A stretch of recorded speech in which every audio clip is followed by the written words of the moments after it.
Let's talk about the state of the retail industry for a moment. And a Nielsen IQ report has revealed that all of us South Africans are spending more and more every day. It's ironic, isn't it, considering how little money we all have. Goods sales, it's good news, of course, for the industry. Goods sales are up 11% year on year.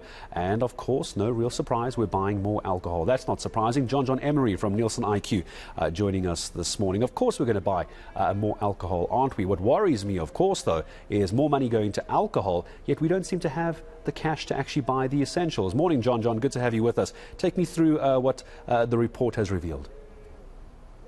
Morning. Thanks for having me today. Yeah, we are seeing growth in the liquor space. I think we have to be very cognizant of what's driving that. If we think about a year ago, there were some liquor bans in our life still, so we are seeing the buoyancy returning as we've seen those bans removed and curfews taken out of our lives. So we're seeing some growth in the tavern space. The big thing we are seeing, right, is growth within liquor retail sales as consumers are reevaluating where they spend their money on liquor. In totality, we're seeing that shift happen as people are buying less and consuming less out of home and consuming a little bit more in home. I think what we are seeing, though, while we are seeing that growth of the total basket in terms of that value growth at 11%, we have seen quite a significant stagnation in the unit growth, right? So we're actually getting far less for our rands and cents. We are unable to stretch it as far as we could before. And what we really are seeing is that those higher LSM households are actively cutting back as they've got that luxury to reevaluate their budgetary spend, where the lower LSM homes are already so stretched.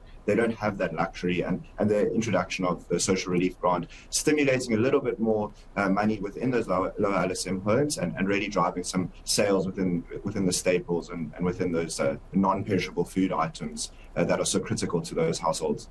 Yeah, absolutely. Our rands and what we're spending them on actually isn't making much sense at the moment, but it is good news, of course, for the sector. They'll take all the money they can at the moment. I don't imagine the increased inflation rates over the past few months has helped at all, but taking a look at the markets heading into Q3 and Q4 for the year, it looks like it could very well stabilize.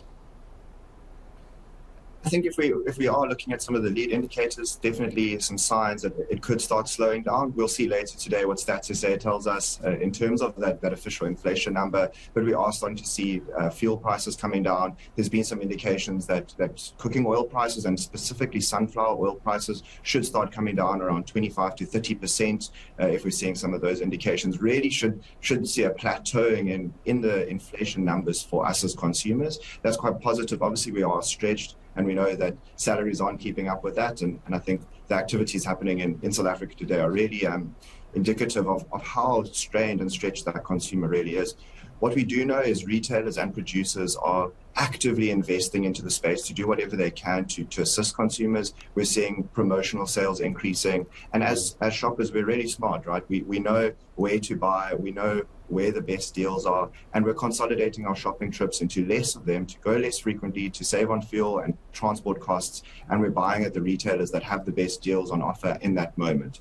So overall, yes, it's tough, but we are seeing some pockets of positivity, and there are elements of growth, and there is a lot of investment going into assist consumers as much as possible. Yeah, I think we all got a lot smarter during lockdown. We had no choice but to do our shopping online. So we learned very quickly how to sign up for all those newsletters, because they actually do make quite a difference. Jon-Jon, I'm sure you won't mind me asking, Nielsen IQ, of course, a very big company globally as well. Are you able to give me an umbrella view? How bad are we as South Africa when it comes to inflation and cost of living, to just generally off the top of your head, versus other countries comparable to us here in South Africa?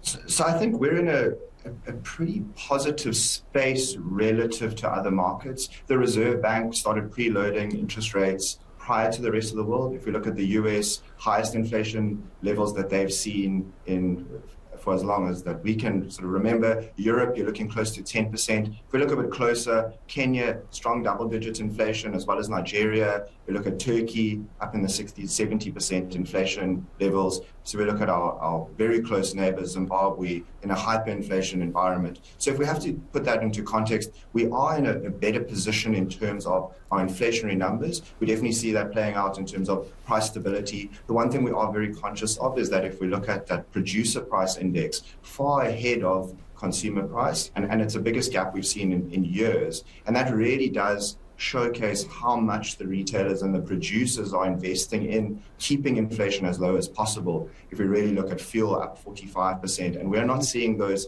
those increases come through onto the shelf, which is really indicative of how much is being invested in trying to keep inflation at bay for as long as possible. And just the last question to you as I say goodbye to you, Jon-Jon. I know Christmas is still a long way away, but I'm waiting for the early Christmas trees and decorations to come out. Do you think we're going to have a good Christmas? Can we afford the gammon and the extra potatoes and maybe a bottle of wine, do you think? So, as I mentioned, the South African consumers are very smart. We shop on deal. We actively plan our shopping trips. If we're looking across the sort of lower to mid-tier LSM households, stokvels are still a big reality, and a lot of money is spent in that space. So, yes, we like to splurge a little bit at that time of the year. I think we might see some travel down and people not spending their money on trips, but affording some more of the close-to-home creature comforts and luxuries. Time with family is critical for all of us. We know that summer period is a boom across many industries, tourism, hospitality, as well as within the retail space. So I'm sure there will be some buoyancy at that time of year.